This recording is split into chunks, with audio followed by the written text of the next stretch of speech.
Hey, guess what? I'm making a movie! Check out the Kickstarter linked in the description if you want to learn more. I'll tell you more about it later on in the video, but I just wanted to let you know about it now. Alright, on with the video. These days, it seems like more than ever, a lot of women and a lot of men really hate each other. You would hope that as society progresses, we would slowly be progressing towards a world where men and women hate each other less over time, but it really doesn't seem like that's what's happening. If you spend any amount of time on the internet, unfortunately it seems like the hatred between men and women is at an all-time high. It's the incels versus the femcels, the red pill versus the radfems, the misogynists versus the misandrists. And frankly, I am fucking sick and tired of all this shit. I'm someone who considers myself non-binary, and if that sounds stupid to you, make sure to leave a comment letting me know that my identity is a mental illness. I would really appreciate it. But yeah, because I'm non-binary, sometimes I feel like I'm caught in the middle of this gender war, and a lot of this vitriol that men and women spew towards each other on the internet just feels really unproductive. Men shaming women for being too fat, women shaming men for being too short, women shaming other women for dating ugly men shaming other men for being soy boys instead of being sigma-pilled goon maxers. You have to start length maxing, girth maxing, and goon maxing. All of this terminally online shit has got me fucked up. And let me be clear, just because I feel caught in the middle, that doesn't mean I'm a centrist. Centrists tend to equalize the amount of struggles that men and women face in society and say that because men and women face equal amounts of struggles that we don't need feminism. But in my opinion, acting like men and women face equal amounts of struggles actually does a disservice to solving the problem of men and women hating each other. And I also understand that calling this conflict a gender war can be kind of upsetting to some women, because when you call something a war, that can kind of imply that there's equal amounts of power on both sides of the conflict, when I don't think this is the case. Men still hold the majority of positions of power in society, and they still commit disproportionate rates of violence against women. Personally, I do think that both misogyny and misandry are bad, but when I say that I think they're both bad, that doesn't mean that I think they do equal amounts of harm in society. When women are misandrists, they tend to say mean things to men, but when men are misogynists, they tend to commit acts of violence against women. Misogyny kills, misandry doesn't. Misogyny kills, misandry doesn't. And obviously women also commit acts of violence against men. I'm just speaking in statistical probabilities. But I think some women on the internet have gotten this idea that because misandry does less harm than misogyny in general, that makes misandry okay. And I don't agree with this. Just because something is the lesser of two evils, that doesn't make the lesser evil good. And just because women are oppressed, I don't think that gives them a green light to just go around body shaming every ugly man that they see for no reason. Women, you have got to stop dating ugly men. Because making fun of ugly people for no reason just kinda, I don't know, makes you an asshole. I'm a leftist, and one of the core pillars of leftism is to analyze society based on various systems of oppression, but I think that sometimes us leftists can get so hyper-focused on viewing people based on whether or not they're oppressed that we can lose sight of the fact that being oppressed doesn't give you the right to be an asshole. And I'm sorry, if you're a woman who goes around shaming other women because you think their boyfriends are too ugly for your personal taste, I think that that is asshole behavior. It's one thing to body shame misogynistic men like Andrew Tate to give them a taste of their own medicine, and it's another thing to just body shame random dudes because you think it's funny. So we've got this gender war. Men and women seem to really hate each other. How do we solve this problem? How do we create a society where men and women actually like each other? I think a lot of feminists would respond by saying, well, men need to stop oppressing women. And if men stop oppressing women, this will solve the gender war. And I think this is true for the most part, but unfortunately this strategy of just telling men to stop oppressing women has not been very convincing for your average man, because they respond by saying, "I'm not oppressing women, I'm just a random dude living my life. And what about men's struggles? Why should we only care about women's struggles? And if I supposedly have so much male privilege, then why is my life so shitty?" Bad faith actors like Andrew Tate have poisoned the well around feminism so much that a lot of men genuinely believe that feminism says that women are superior to men and that women should be above men in society and that women shouldn't give a shit about men's struggles. I believe that if we want to end the gender war, then we need to convince a lot of men that they've been lied to about feminism. But then a lot of women respond by saying, "Why should I have to convince men to stop oppressing me? Shouldn't telling them not to be terrible people be good enough?" Everything in society is already so focused on men's wants and needs, and now you're telling me that I have to convince them to stop oppressing me, even though they've already made it abundantly clear that they have absolutely no desire to listen to what women have to say? No, I don't want to do that. I just want to focus on myself and focus on empowering the women around me. So we get stuck at an impasse. Men don't want to listen to why feminism could be good for society, and women don't want to expend the emotional labor to keep trying over and over and over to convince men to be feminists. So what do we do? I don't think that everyone has an obligation to do this, but I do think that some people, especially feminist men, should step up and explain to men why feminism is not your enemy. Your enemy is the patriarchy. And I understand that even using words like the patriarchy will turn off a lot of men from listening to what I have to say, but just stick with me. I know that patriarchy can be a bit of a buzzword, but basically, patriarchy is just a social system that says that men's natural role is to be in positions of power and women's natural role is to serve men. And in my opinion, this social system leads to a bunch of ideas that harm not only women, but men as well. From my perspective, most of the issues that men's rights activists talk about are actually symptoms of the patriarchy. Things like male loneliness, high rates of male suicide, and men not being able to express their emotions. High rates of male suicide are partially caused because men are not taught to form loving bonds with the people around them, which leads them to being more isolated, and people who are isolated are more likely to commit suicide. Male loneliness is partially caused because, frankly, right now a lot of women fear men because men lash out in violence against women. So if we can decrease these rates of violence, this will decrease women's fear of men, which will make women more likely to want to date men, which will decrease men's loneliness. And the idea that we should be ignoring men's feelings is also an idea that comes from the patriarchy. I genuinely believe that feminism benefits most men. Being able to be in touch with your emotions, not being shamed if you're not manly enough, not having so much pressure to be a provider and make a ton of money, and not being told that your natural role is to just go off and die in a war somewhere.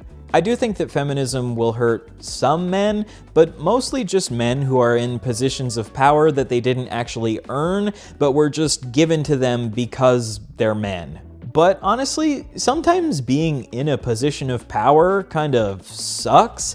Like, that's a lot of pressure and responsibility being placed on you. And sometimes sharing that power with other people can free you up to live a life where you get to actually do the things that you enjoy. If there's not all this pressure for you to be the sole provider of the household, that can actually free you up to do more of the things that you're actually passionate about in life. Contrary to what some people think about me, I'm not a feminist because I'm a simp for women or whatever. I'm a feminist because I genuinely believe this is the best social system for everyone. A system where men are just granted power because they're men is an illogical system. I understand that sometimes women can get frustrated when people focus too much on the ways that feminism benefits men, because men shouldn't need to benefit from feminism in order to want to stop oppressing women. I understand that that is frustrating and unfair, but like I said, Because people like Andrew Tate have poisoned the well around feminism so much,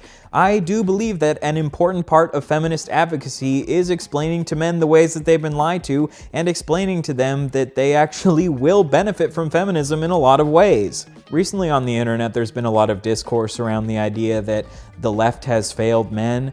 Do I think that the left has failed men? I don't think there's like an easy yes or no answer to that question. I think that some people on the left have failed men because they've refused to care about men's issues, but I don't think that like leftism as an ideology has failed men. I think that leftist ideology can actually benefit men, especially working class men, and I think that feminism can create a world where men can feel more safe and valued and cared for and loved. But I think in order for us to create that world, feminists need to give men the chance to express their emotions.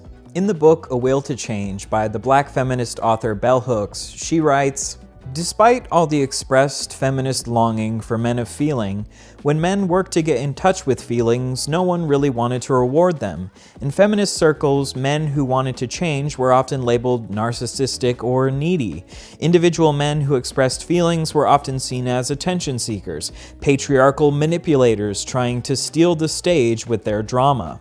Recently, I came across a TikTok from a young woman who I'm pretty sure is at least somewhat left-wing, but she said that she doesn't care about the fact that the patriarchy harms men by not allowing them to express their emotions. I'm sorry, but a topic that I personally really struggle to give a fuck about is when people talk about how the patriarchy negatively affects men because it makes it harder for them to be emotional and express their feelings. Yeah, men punch walls.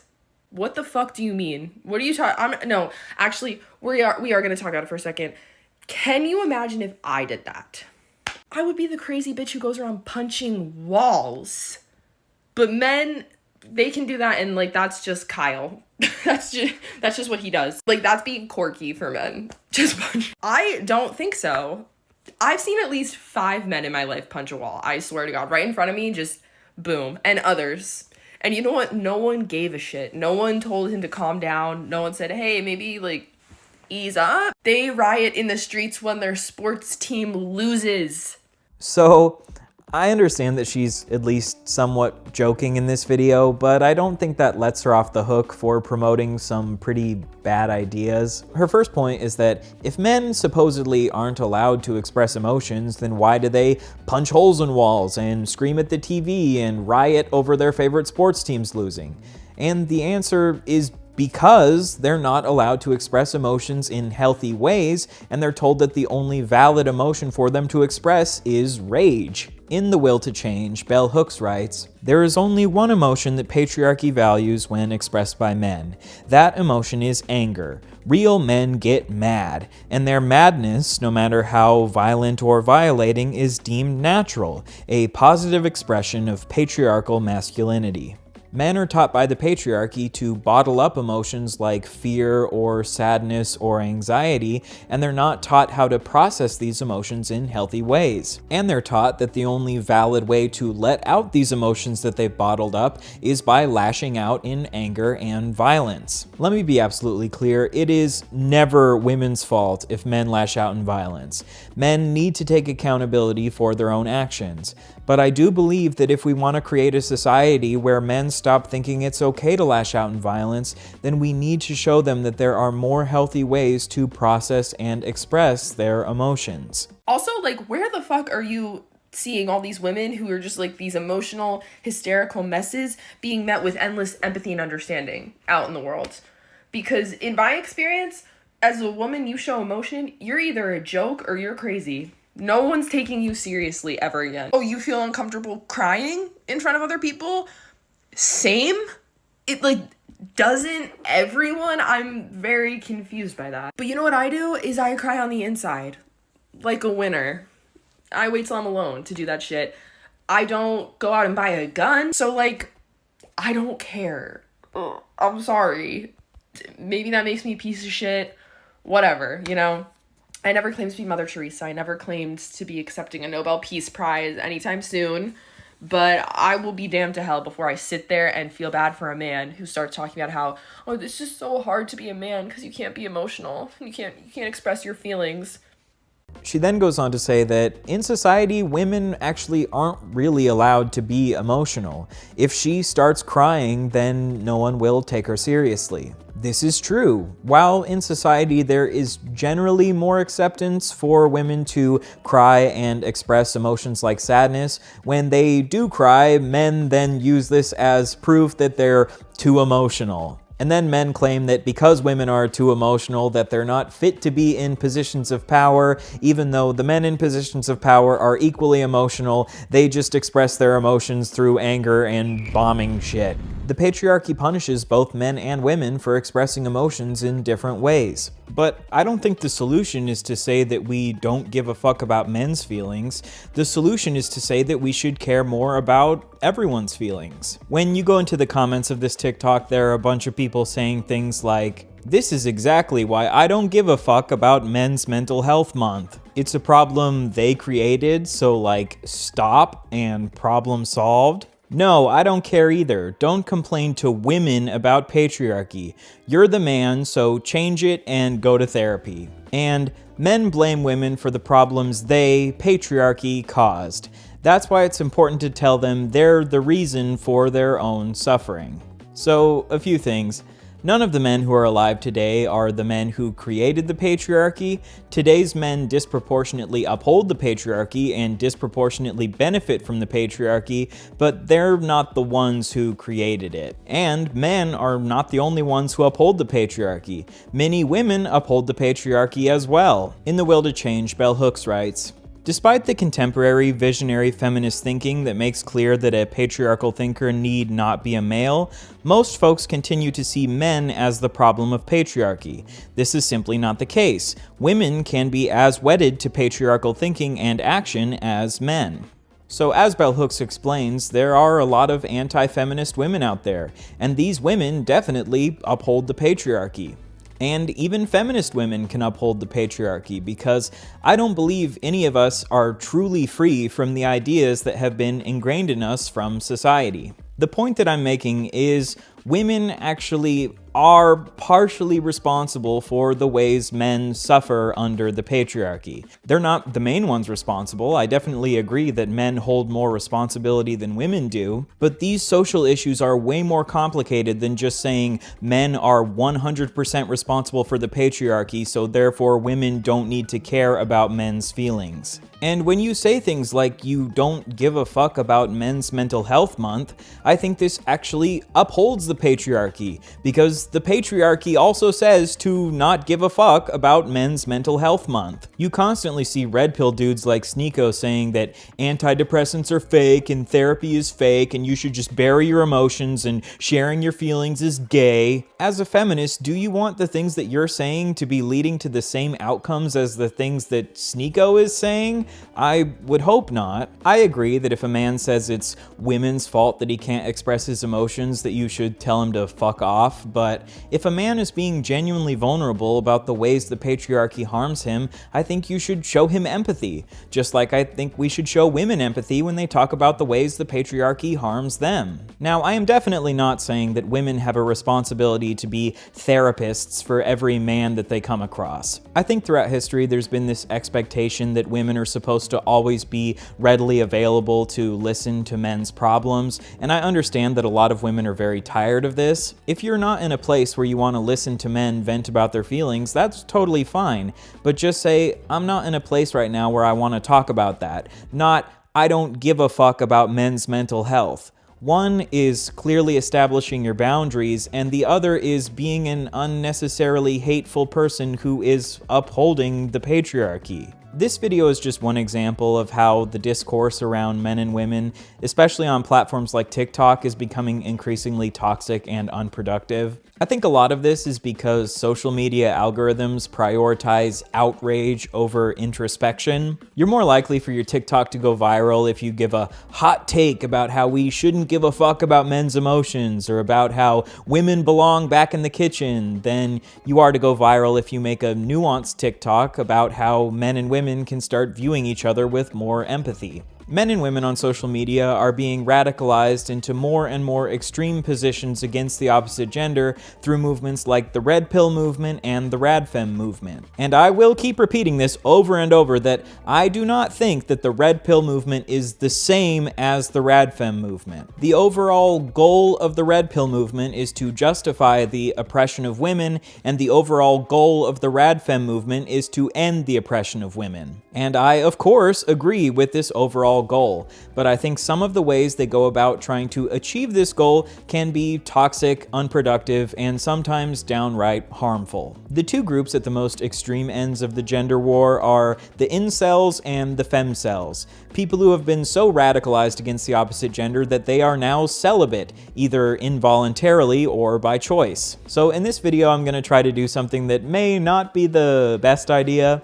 I'm going to try to empathize with both incels and radical feminist femcels. Because as much as I greatly disagree with both of these groups, if we just write them off as crazy and refuse to genuinely engage with their arguments, then we might miss out on elements of truth to the things they say, and if we just write them off as crazy, then we'll never be able to convince them that our perspectives are actually the correct ones. In this video, I hope to show empathy for the struggles that both women and men go through, while giving proper context to the differences between these struggles. So if you're a woman watching this and you're worried about me lecturing women on how to be a good feminist, or you're worried that I'm going to take a centrist position where I act like both sides are equally bad, I ask that you try to view this in good faith and believe me when I say that I am trying to come at this from a genuinely feminist perspective.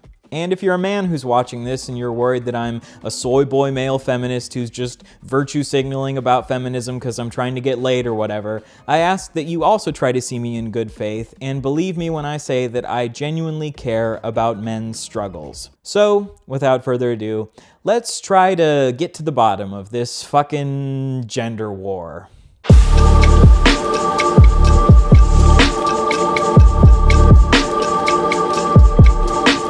This video is sponsored by the Kickstarter for my movie, Body Negativity. Body Negativity is a musical comedy weight loss documentary where I show the process of me attempting to lose weight and I sing funny songs about this process. All of my life I thought that I was fat, even when I wasn't. Well, lucky for me, my fears came true as I grew and grew. I ate to cope with stress, now I fucking hate the way I look undressed. Well, on second thought, nothing's changed, I guess. Body Negativity is both a weight loss documentary and a commentary on weight loss documentaries, where I attempt to answer questions like, is it good to try to pressure fat people to lose weight? Is it fat-phobic to try to lose weight? Why do people always praise other people for losing weight? And what exactly does it mean to love your body as a fat person?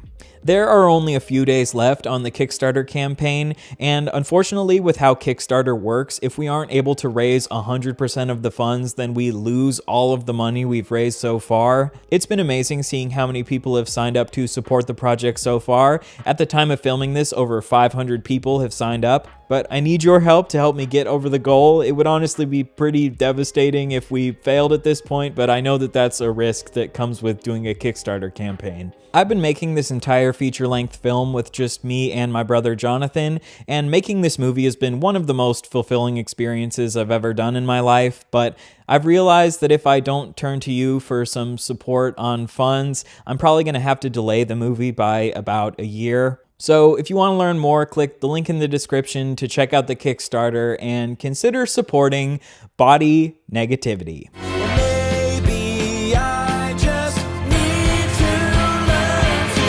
love my body, love my body,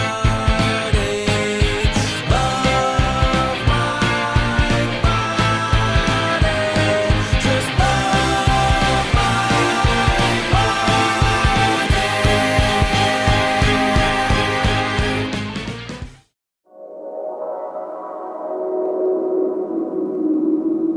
So let's talk about radical feminist femcels.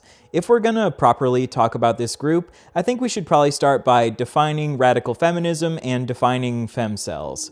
And to do that, we're going to need to do a little bit of a Feminism 101. I apologize if some of this stuff is basic, but I think it's important for us to be on the same page about these definitions. So, feminism has a lot of different definitions, and what exactly it means to be a feminist will be different depending on which feminist you ask, but my personal definition of feminism is an ideology that promotes socio-political equality between all genders and sexes and promotes the dismantling of the patriarchy, the social system where men hold disproportionate rates of power over women and where it is believed that this is men's natural role. Basically, if you like gender equality and you don't like the patriarchy, that's feminism. Now, under feminism, you have a bunch of different types of feminists. Liberal feminists, Marxist feminists, radical feminists, intersectional feminists, womanists. And some of these different groups disagree with the other groups on what exactly it means to be a feminist and who is even allowed to be a feminist. Some radical feminists believe that men can't be feminists,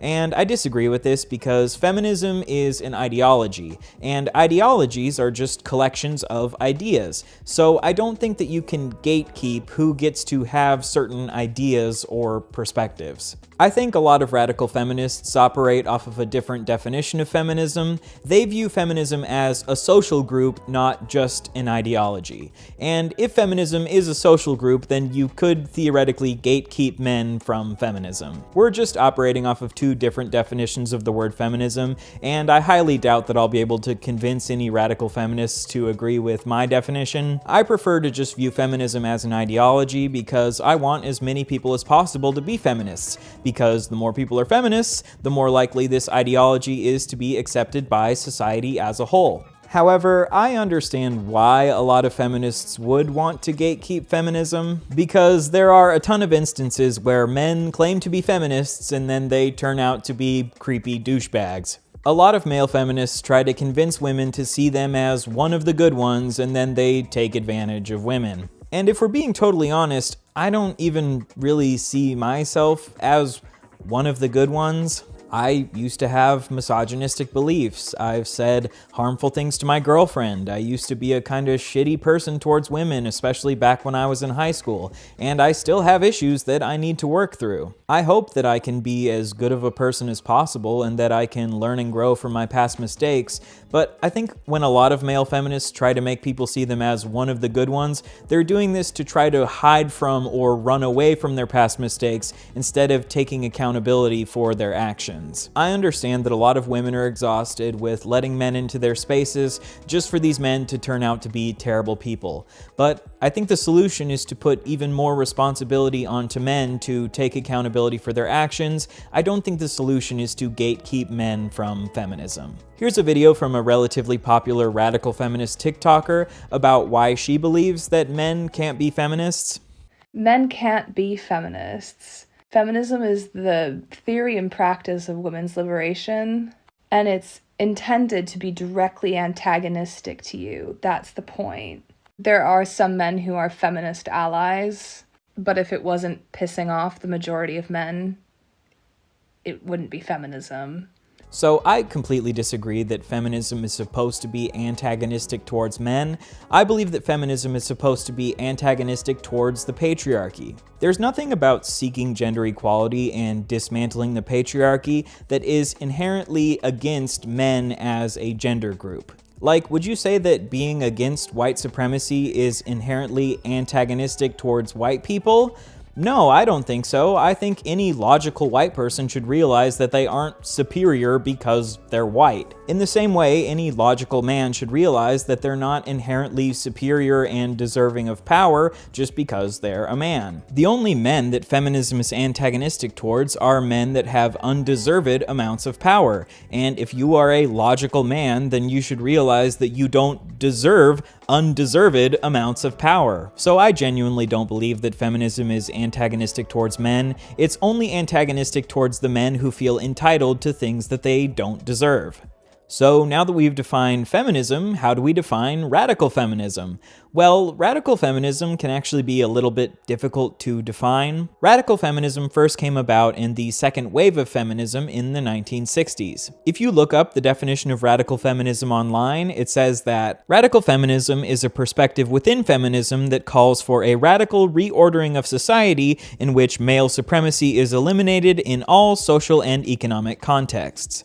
So this is a little bit confusing because eliminating male supremacy in all social and economic contexts is the same thing as saying dismantling the patriarchy. And before, I said that dismantling the patriarchy is an inherent part of feminism. So now we're stuck with this circular definition where radical feminism is the same thing as feminism. And obviously not all feminists are radical feminists.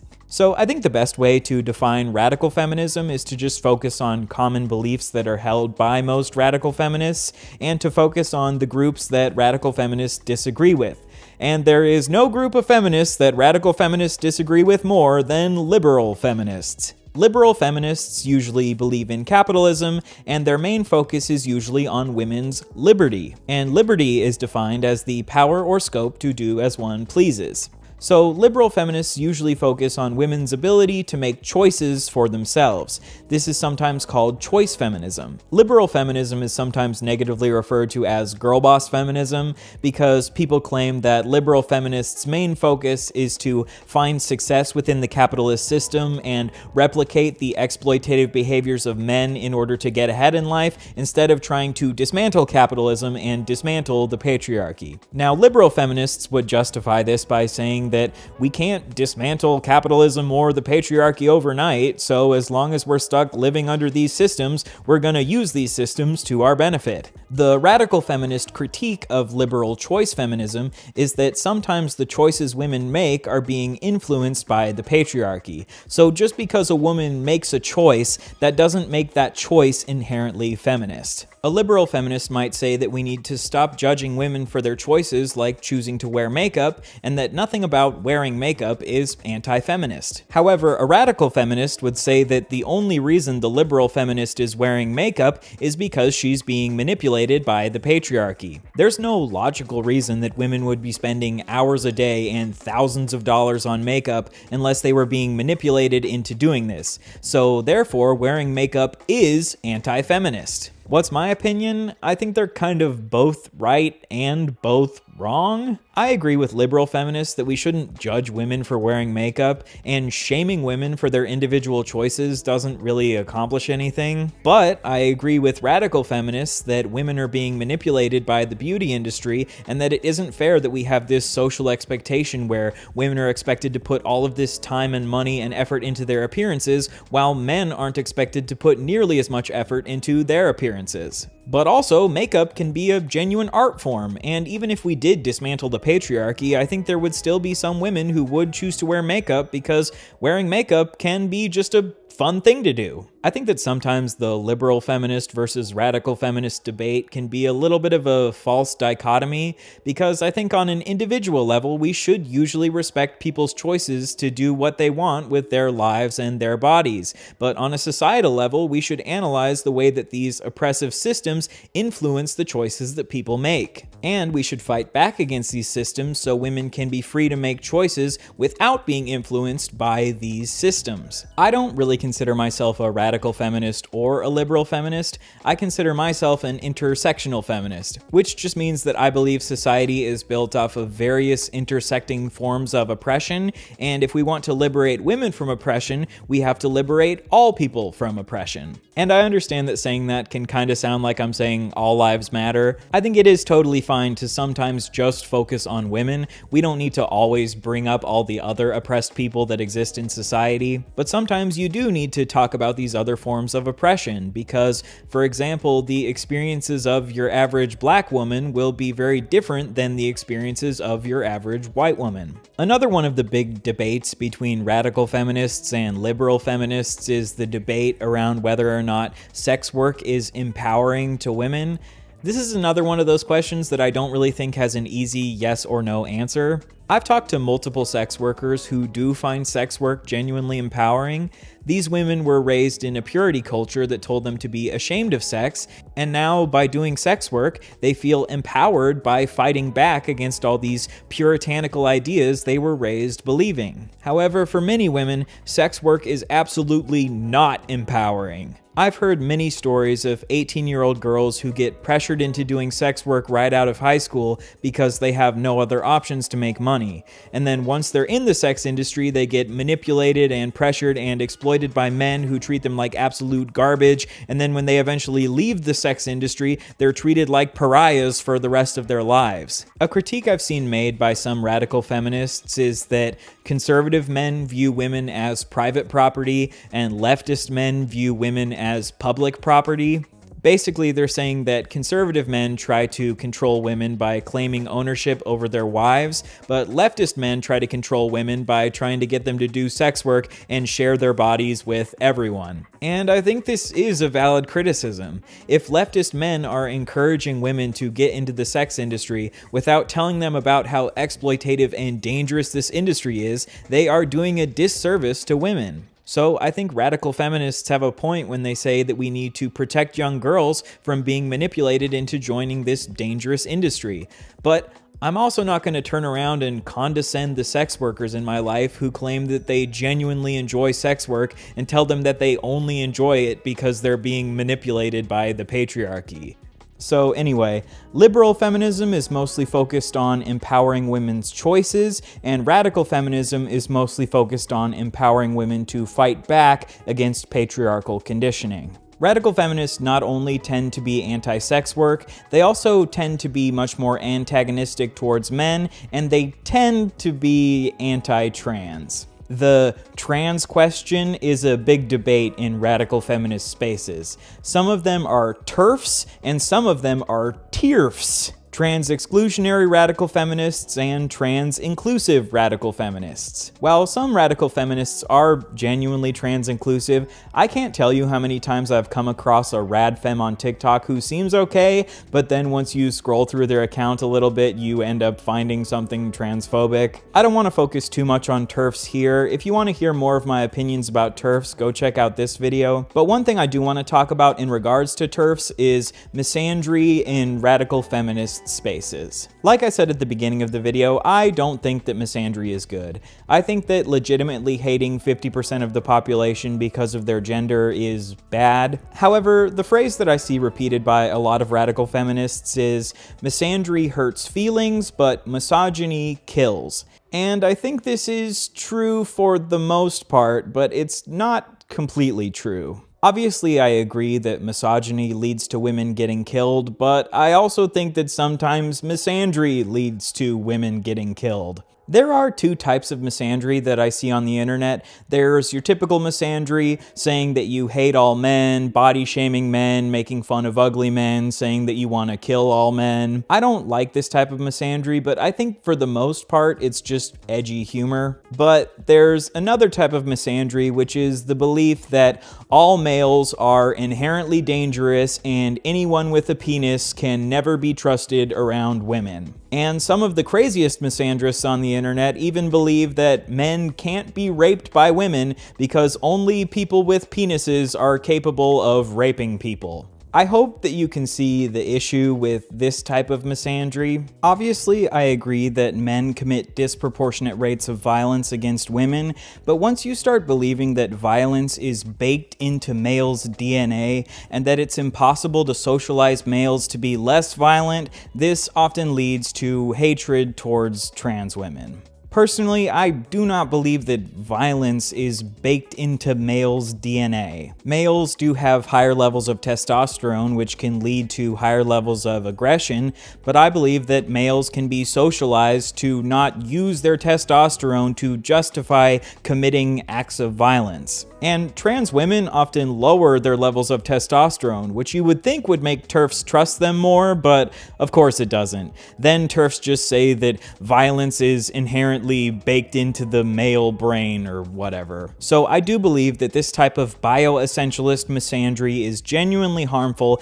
and it does lead to trans women getting killed. And unfortunately, the kill-all men type of misandry can sometimes be a gateway drug into the everyone with a penis cannot be trusted type of misandry. From what I've seen on the internet, in the same way that there's an alt-right pipeline, there is also a TERF pipeline. There are definitely some similarities between how TERFs and the alt-right recruit new members. They operate mostly online and target young, impressionable teens who are just getting into politics. They rely on people's existing prejudice and ignorance that they then use as a building block to make them more hateful. They paint themselves as the real freedom fighters that are representing the silent majority that are too afraid to speak up because of the liberals. Basically, they try to coax you in by saying, you already believe what we believe in, you're just too afraid to admit it. They usually lure people in by talking about less controversial topics or things that may, on the surface, may not seem hateful or reactionary, and then once they've got you on their side, they fully indoctrinate you into the most hateful aspects of their ideology. Those are all of the general similarities I can think of right now. I was never part of the alt-right pipeline, so I don't know how their indoctrination specifically works. I can only speak on my experiences as someone who used to be a rat femme and subscribed to TERF rhetoric. Disaffected women who have had bad experiences with men are shown videos joking about hating men, and then they're shown videos joking about killing all men, and then they're shown videos from self-identified misandrists talking about how men are inherently evil and they can't be trusted and they're beyond redemption, and then before you know it, they're being shown videos from TERFs explaining to them that everyone with a penis is trying to invade female spaces and that hating trans women is totally justified. So this is why for a lot of trans people, when they see women on the internet making edgy jokes about hating all men, this can sometimes be a red flag that these women could be transphobic. I am absolutely not saying that every woman who jokes about hating all men is transphobic, but I've seen a lot of well-intentioned trans-inclusive feminists claim that misandry doesn't exist while not realizing that misandry is a very real danger to a lot of trans people. As I mentioned before, many of the women at the most extreme end of the radfem spectrum identify as femcels, the female version of incels. However, most femcels actually aren't incels, they're volcels. Incels are involuntarily celibate, but volcels are voluntarily celibate, meaning that they've chosen to not have sex. Incels usually can't have sex because women don't want to have sex with them, but femcels usually choose not to have sex because they've had so many bad experiences with men that they've decided that they don't want to have sex with them anymore, which I think is valid. No one is obligated to have sex with anyone else, and if you've had so many bad experiences with men that you don't want to have sex with them anymore, there's nothing wrong with that. Mostly, I just feel sad for femcels. Like I said before this section of the video, let me try to empathize with these radical feminists and femcels. I think a lot of women feel incredibly exhausted. They're tired of trying to educate men who don't want to listen. They're tired of giving men the benefit of the doubt just for those men to turn around and abuse them. They're tired of trusting male feminists just for these male feminists to turn out to be just as creepy and misogynistic as the non-feminist men. They're tired of trying to be friendly and kind and considerate just for men to continually take advantage of their kindness. They were told through the feminist movement of the 60s and 70s that joining the workplace would help empower them, but now that they're in the workplace, they're having to work 2 jobs because the men in their lives don't want to step up and do any domestic labor because men feel like this type of labor is beneath them. So they're having to work an 8-hour shift at their job and then come home and clean the house and do the dishes and the laundry and raise their kids, and their partners don't want to help them with any of this. They were told through the sexual revolution that doing sex work would help empower them, but now that they're doing sex work, men are just using this as an excuse to objectify them even more. They were told to go to college, but now women are graduating college at even higher rates than men are, but men still treat them like they're idiots. They were told that if they just keep voting Democrat and keep trusting liberal men, that these men would protect their abortion rights, but now Roe v. Wade is fucking gone. Women are still being raped and murdered left and right, and now this chubby, nerdy-ass, non-binary fuck is sitting here trying to lecture me about how to be a better feminist and trying to tell me to have even more empathy for men? Fuck off. I think that's how a lot of women are feeling right now. Recently on the internet, I've been seeing a lot of women wanting to express female rage. For years, they've been told by society that it's not womanly to express emotions like anger or rage, and so now they're saying, fuck that, if men are allowed to express rage, then we're gonna express rage too. And you know what? Good for them. It's totally valid to be fucking angry. There's nothing inherently bad about rage. But as we've seen with men expressing rage, sometimes expressing rage can be very dangerous. I don't want to tone police women. You should be able to use whatever tone you fucking want to use. You don't have to be nice, you don't have to be friendly, you don't have to be sweet or calm or demure, but I think there's a difference between tone policing and making sure that the words you use aren't causing harm. For example, when white women say kill all men, they don't consider that this could be upsetting for men of color to see, especially because there is a long history of white women getting men of color killed. They don't consider that when you body shame one dude, there are other people with that same body type, including women, who can end up getting caught in the crossfires and end up feeling bad about their bodies. They don't consider that when you say misandry doesn't exist, this can help empower TERFs to keep spreading bigotry. And they don't consider that when you say you don't care about men's mental health, this just helps empower the patriarchy even more. A lot of radical feminists have a sense of doomerism to the way they speak. They've accepted that men are incapable of changing. And if you take this black pill that men are incapable of changing, it makes sense why a lot of radical feminist politics would evolve from this perspective. If men are just destined to be violent and they're destined to hurt you, it makes sense why you might hate men or not care about men or want to distance yourself from men. But the problem is, if you take this black pill that men will never get better, then you're just accepting that the gender war will rage on for eternity and that men will just keep abusing women until the end of time. I think part of being a progressive is believing that the world can get better. So I think that part of feminism is believing that men can change. And I understand that that's a tall task for a lot of women. Basically, what you're asking them to do is ignore all of the evidence they've been shown in their lives of men treating them like garbage, and ignore all of the evidence that men just seem to be getting more misogynistic over time, ignore all of that and just choose to believe that men can get better. Because what's more likely? Is it more likely that men are just gonna get better? Or is it more likely that more and more men are gonna keep heading down this red pill rabbit hole and more of them are gonna hate women? Maybe the radical feminist perspective is actually the more realistic perspective, but sometimes I think if you want to change the world, you have to be a little bit idealistic. A lot of data shows that the world is probably gonna end from climate change, but do we just accept this data and choose to be doomers and take the black pill and throw up our hands and just let the world burn? Or do we try to create a better world? And while it might seem like men are getting worse right now because of the red pill movement, if you compare the perspectives of men today to the perspectives of men 100 years ago, they clearly have gotten a lot better. So just because there is a backlash to feminism right now in society, I believe that feminism will win out in the end because I believe that feminism is the most moral and logical ideology. I choose to believe that men can get better. I choose to believe that men can evolve and self-reflect and improve and change. And to quote Bell Hooks, "It is not true that men are unwilling to change. It is true that many men are afraid of change. It is true that masses of men have not even begun to look at the ways that patriarchy keeps them from knowing themselves, from being in touch with their feelings, from loving. To know love, men must be able to let go of the will to dominate. They must be able to choose life over death. They must be willing to change." So let's talk about incels. As I already mentioned, incel stands for involuntarily celibate. I think it's important to separate incels, the people, from incels, the ideology. Because if you're someone who would like to be having sex, but you can't for whatever reason, then you would be involuntarily celibate or an incel.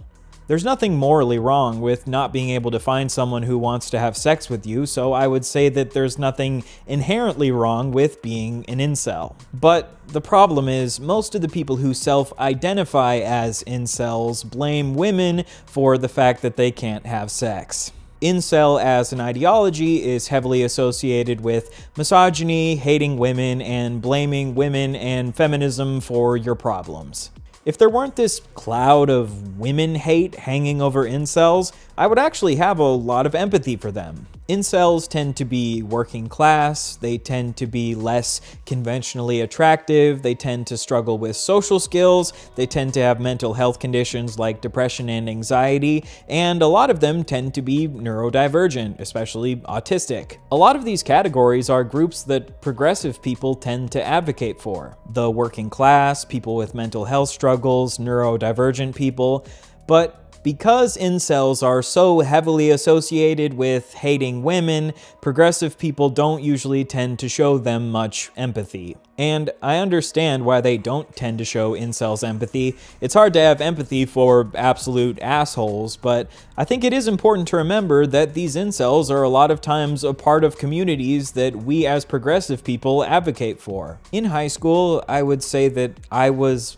somewhat of an incel, I guess. I tried for many years to get a girlfriend, but I was repeatedly rejected, and I wasn't able to start dating my first girlfriend until I was out of high school. Now, I wouldn't say that I ever blamed women for the fact that I was in this situation. I definitely blamed myself, but I can definitely relate to the feelings of loneliness and depression and isolation and hopelessness that a lot of incels talk about. After a while, you start to wonder if maybe you're just fundamentally unlovable and that no woman will ever want to be with you. And I definitely never fell down the alt-right pipeline, but I understand how easy it is for a lot of guys when they're in this state of depression and hopelessness to fall down this pipeline because it gives them this twisted sense of hope and community. And when they find these incel communities online, it can help them feel better about themselves because now they don't have to feel like there's something wrong with them. The problem all along was women. Recently, there's been a lot of discussion online about the male loneliness epidemic. According to a survey from the American Survey Center,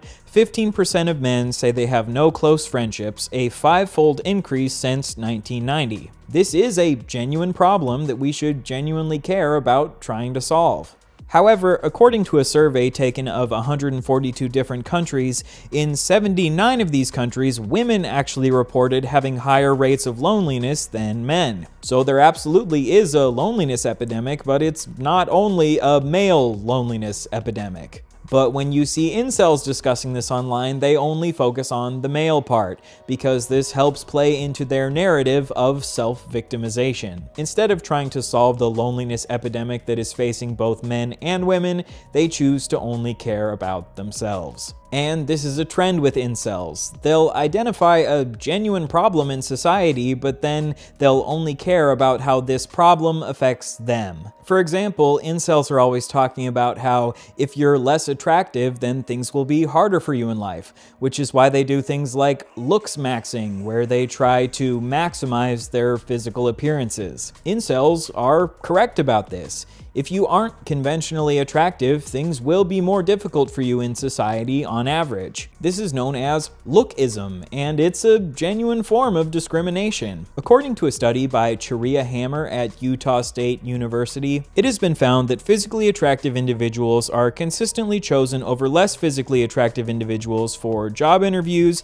and are also more likely to be hired for positions. Physical attractiveness has also been found to positively impact wages, hours of work, and promotion opportunities while an individual is employed, as well as reduce their likelihood of being terminated. Now, incels probably exaggerate the amount that their physical appearances impacts their abilities to find girlfriends. The main reason they can't find girlfriends is usually their personalities, but they aren't wrong that being less physically attractive does make life more difficult for you. However, you'd think that if incels had correctly identified this problem with society, then they'd want to join a movement like the body positivity movement, which seeks to end discrimination based on people's appearances. But incels usually think that the body positivity movement is stupid, and this is because incels have also been infected with doomerism. Instead of imagining a world where people stop judging each other for their appearances, incels take the black pill that they will always be judged for their appearances. I obviously have nothing against people trying to improve their appearances. I think calling it looks maxing is a bit cringe, but if you want to go to the gym, start dressing differently, start grooming yourself better, or doing mewing exercises, then go for it. But I disagree with this doomer attitude that it's impossible to create a world where people judge each other less based on their appearances. One thing I will say is, I think there's a bit of hypocrisy in some feminist spaces, because if we have this belief that we should stop pushing beauty standards onto people, then we should also stop pushing beauty standards onto men. The expectation that men should be tall is a beauty standard. The expectation that men need to have good hairlines is a beauty standard. In the same way that women being expected to wear makeup and shave their bodies are beauty standards. I am not saying that these two things are equal. There is way more pressure put onto women's appearances than onto men's appearances, but if we believe that beauty standards are bad, then we should be fighting to end all beauty standards. Because lookism doesn't only affect women, it also affects men, and lookism is a genuine form of discrimination, and progressivism is supposed to be about ending discrimination, so that also includes ending discrimination against men's appearances. So anyway, we can acknowledge that incels often identify genuine problems in society, but then they choose to only care about how these problems affect them. They don't care about female beauty standards, they won't fight to dismantle the beauty industry or help women feel good about their bodies or help women feel like they don't need to stay young and beautiful forever, but they will complain about how femoids won't date them if they don't look like a Chad. But I think that part of the reason that they don't care about women's issues is because they've been lied to and have been told that feminism doesn't care about men's issues. So let's go through this video by this British dude explaining why men aren't feminists. The reason most men are not taken in by feminism is because they do not have positive experiences of it. It's not because of misogyny and it's not because of patriarchy. So first he says that the reason men aren't feminists is because men have had bad experiences with feminism. So I understand that if you've had bad experiences with certain followers of an ideology, that can cause you to become biased against that ideology, but I think that men are smart enough to do their own research and learn what feminism actually is. When I was young, I had experiences online where people told me that feminism is about hating men, but after I actually researched feminism, I realized that I agree with feminism. Next, he says that the patriarchy isn't the reason that most men aren't feminists. I disagree with this. Men like Andrew Tate, who are the biggest promoters of the patriarchy, claim that male feminists are all weak beta male pussies. If you choose to become a feminist as a man, the biggest supporters of the patriarchy will emasculate you for this, and most men don't like being emasculated. And this is why I think the patriarchy does stop men from becoming feminists, because they're worried that if they do become feminists, they'll be seen as less of a man. Both terms are negatively loaded. Patriarchy in particular is an incredibly ambiguous term as well. Most feminists have different definitions for what it means, and the average man, particularly men who have not gone through the university education system, all they know of that term is that it is a term used to describe them being a bad person. Next, he says that feminists don't even agree on what the patriarchy is. Most feminists agree that a patriarchy is just a social system where men hold disproportionate amounts of power. I'm sure there are some feminists that disagree with this, but this is pretty widely accepted across the board. Next, he says that when most men hear the term patriarchy, they think it means that they are a bad person. The existence of the patriarchy does not make you as an individual man a bad person. A lot of men use the patriarchy to justify doing bad things, but the existence of a system where men hold disproportionate amounts of power does not make you as an individual man a bad person. I think another term that's widely misunderstood is the term male privilege. Male privilege does not mean that you as a man will have an easy life. All it means is that there are certain negative things women experience that you are less likely to experience as a man. You're less likely to experience sexual violence, you're less likely to be seen as a sexual object, you're less likely to be catcalled as you're walking down the street, and you're more likely to be taken seriously for positions of power.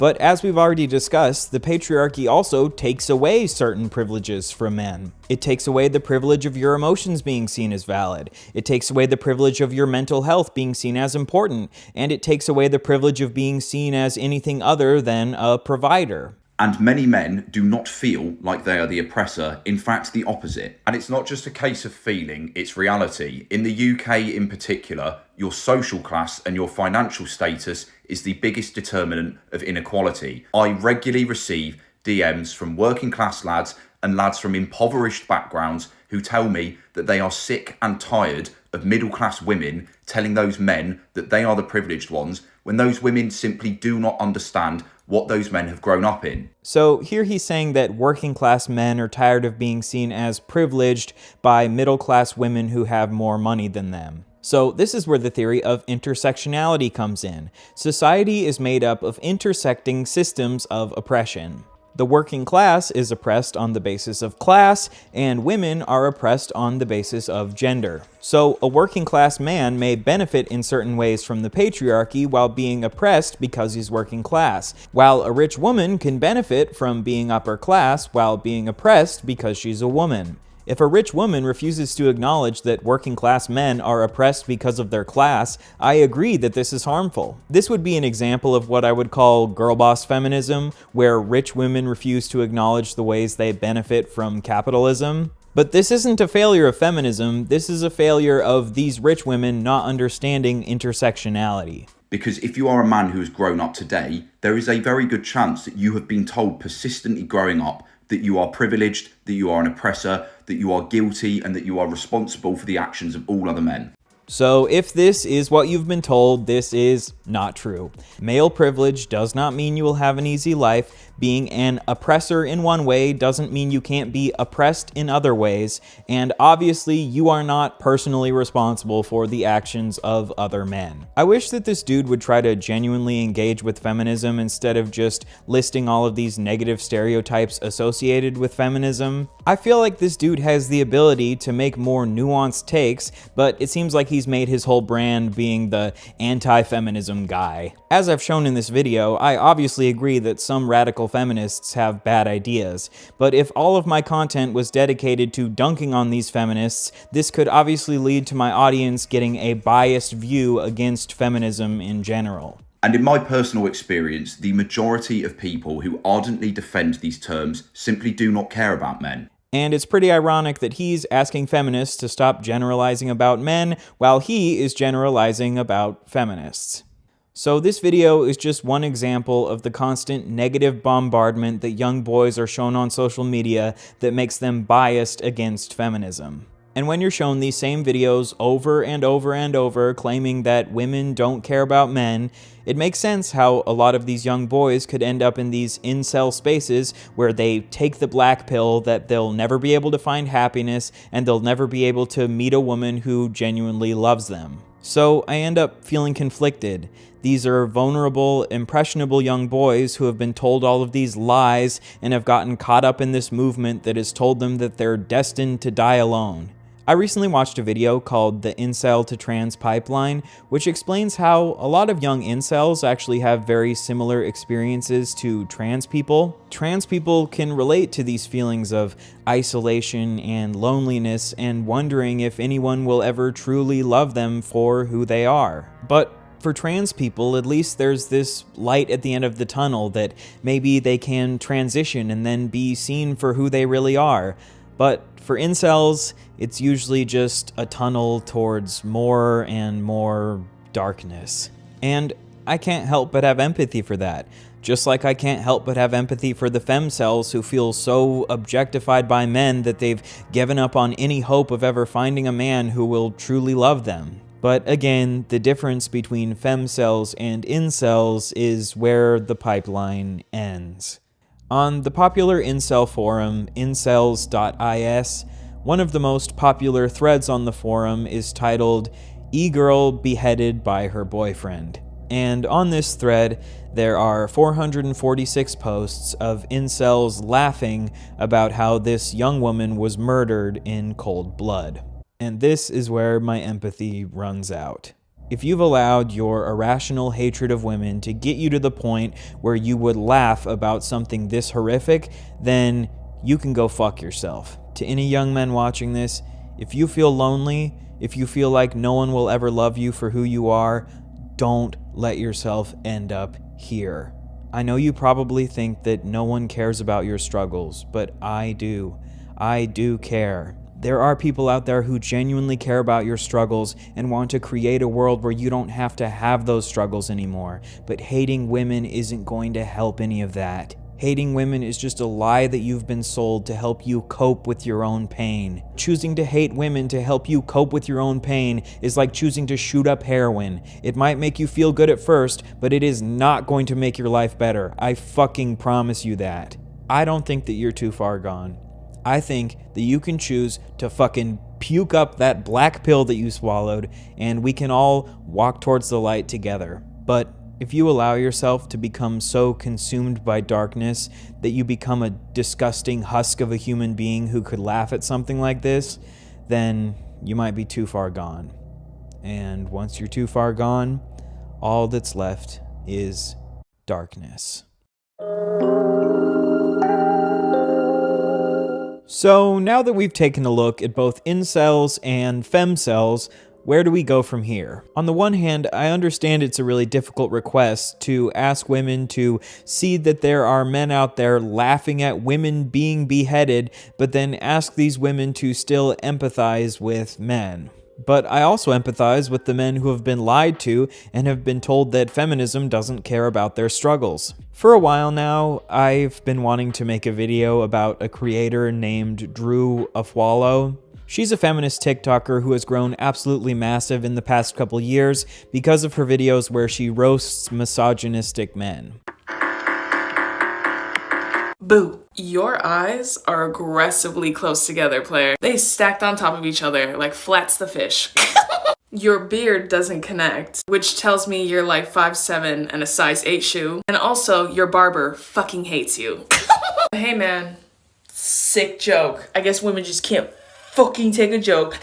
I've always had complicated feelings about Drew, but I've struggled to put these feelings into words because of how toxic the discourse is around her as a creator. There are a bunch of centrist dudes who call Drew the female Andrew Tate, and I totally disagree with this. Andrew Tate advocates for a world where women are controlled by men, but Drew does not advocate for a world where men are controlled by women. The only real similarity between the two of them is that Andrew Tate is mean to women and Drew Afwalo is mean to men. I'm so mean! I'm so mean! You're so mean! You're just spreading hate! You're just spreading hate! Drew's content isn't my personal cup of tea, just because I don't personally enjoy content with this kind of mean, abrasive tone, but just because it's not my cup of tea doesn't mean it won't be other people's cup of tea. I think Drew's content is a reaction to years of women being told to be kind and submissive and nice,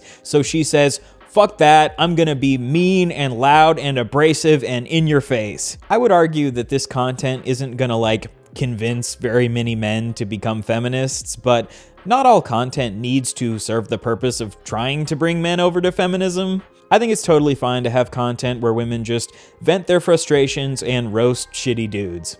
I think my two main issues with Drew are the ways that she justifies body shaming and the way that she doesn't seem to believe that there's even a possibility to bring misogynistic men over to feminism. I do think Drew has a little bit of this doomer attitude that I've talked about before, where she's kind of given up on men. It's taking power back. It's telling them, not only am I not going to deal with you being disrespectful, but I'm going to be disrespectful back to you. And it's going to, whatever it does to you, I don't care, right? And I think that's the misconception about me is when people are like, well, I just feel like she could be nicer. If you give me one example where you were nice to a misogynist and it helped, let me fucking know, bitch. Well, let me know. There's this misconception that they're like, well, why haven't you tried like talking to them, blah, blah, blah. Well, first of all, it doesn't fucking work. Believe it or not, men who believe women are lesser than are not going to listen to women when they say, hey, you shouldn't do that. You're right. Believe it or not. I think it's totally valid that she doesn't want to be nice to misogynistic men, but I kind of feel like she's devaluing the women who do try to be nice to misogynistic men. She asks to give one example where being nice to a misogynist actually helped, and I would give as an example my own journey to becoming a feminist. I remember the first time I was ever shown that feminism isn't actually about hating men. It was when I listened to a speech from Emma Watson in 2014 where she explained that feminism isn't actually against men, and she explained the ways that the patriarchy actually harms men. Gender equality is your issue too. Because to date, I've seen my father's role as a parent being valued less by society, despite my needing his presence as a child as much as my mother's. I've seen young men suffering from mental illness, unable to ask for help, for fear it would make them less of a man or less of a man. In fact, in the UK, suicide is the biggest killer of men between 20 to 49, eclipsing road accidents, cancer, and coronary heart disease. I've seen men made fragile and insecure by a distorted sense of what constitutes male success. Men don't have the benefits of equality either. We don't often talk about men being imprisoned by gender stereotypes, but I can see that they are, and that when they are free, things will change for women as a natural consequence. This was one of the most eye-opening speeches that I had ever listened to in my life. I remember sitting in my room and crying to myself because I had never heard a speech before that made me feel so validated in my struggles as a young man. It just felt so amazing to me listening to someone explain how we can care about both women and men, and we can all work together to make the world a better place.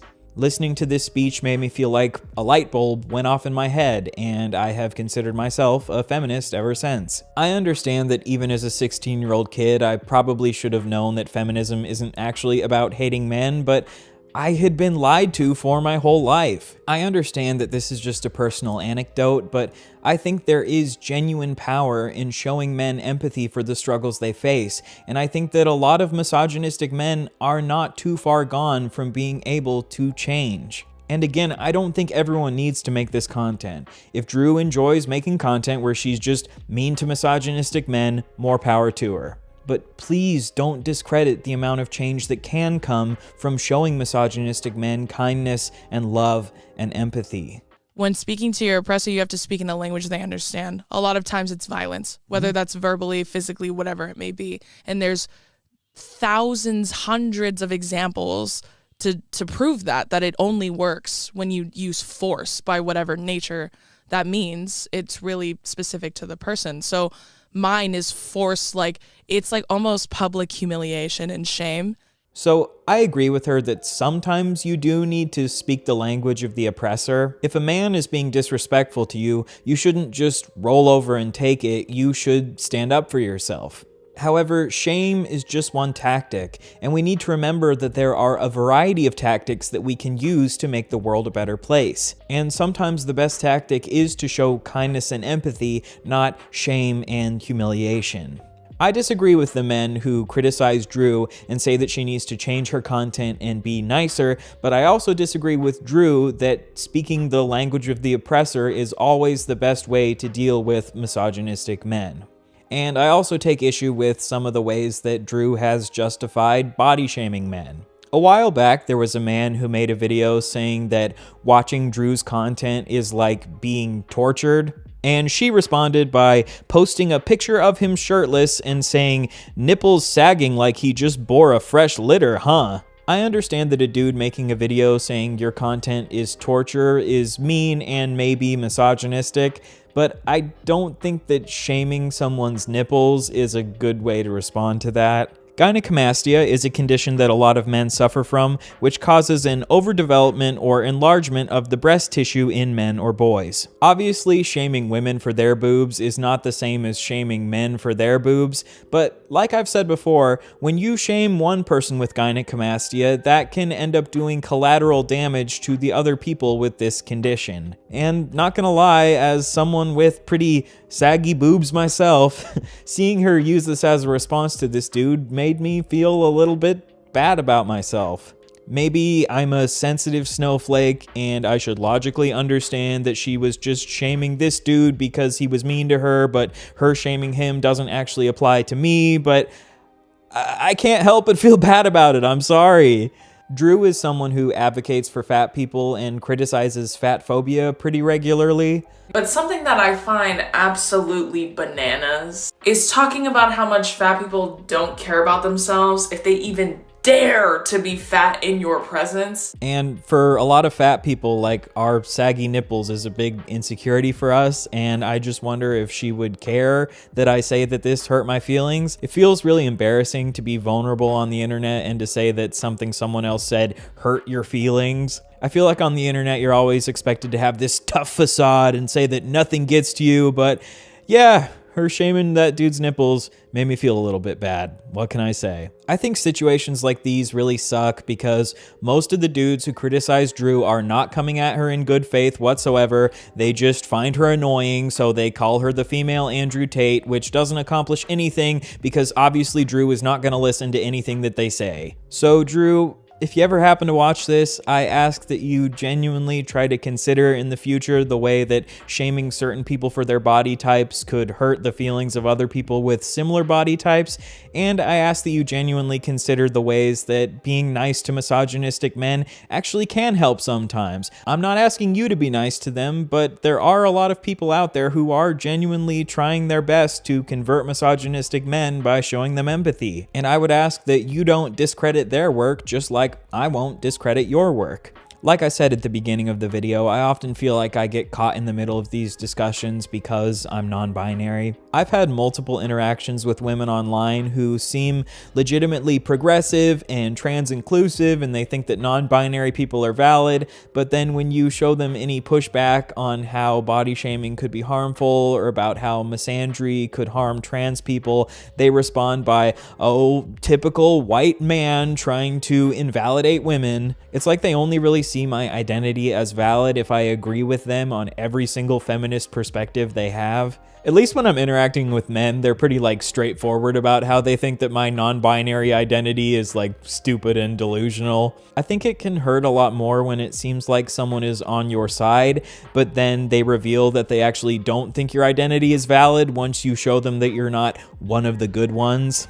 If you think that I have bad takes on feminism, then just tell me that I'm a misogynistic idiot or something. Don't tell me that I'm a man because I disagree with you. I know that this entire video has been me trying to navigate a minefield of past traumas and experiences and negative perceptions, but I hope if you stuck around to the end of the video, you can see that I am just trying my best to figure out how we can all get along. And even if you disagree with me on some of my takes on feminism, I hope you can at least see that I'm trying to figure out how to make the world a better place. I think if we're ever gonna solve this gender war, then we all need to start caring about each other a little bit more. I know it's really easy to lose hope that things will ever get better. It's way easier to choose to be a doomer than choose to be an optimist. But all I know is that I believe that I have the capability to change and evolve and keep improving, so I have to believe that everyone else also has that same ability. And I hope that together, over time, we can stop viewing this conflict so much as men versus women, and we can start viewing it more as everyone versus the patriarchy. And I genuinely believe that we can create a better world together. Thank you so much for watching till the end of the video. Like I said before, it would mean the absolute world to me if you would check out the Kickstarter linked in the description. It's pretty stressful that Kickstarter makes you lose all of the money that you've raised if you don't reach 100% on the campaign. And I am honestly starting to get a little bit worried because we're just a couple days away from the end of the campaign and we still have quite a bit to raise. I swear to you, I'm going to do everything I can to make this movie the best it can possibly be. But if we don't reach that funding goal, I'm probably going to have to delay the movie by about a year, which would really suck. I hate being vulnerable and feeling like I'm begging my audience for money, but I'm just trying to be honest about the situation. Also, I'm planning to do a 24-hour fundraising live stream soon after this video goes live, so stay on the lookout for that. I hope you have an amazing rest of your day, and I'll see you in the next one.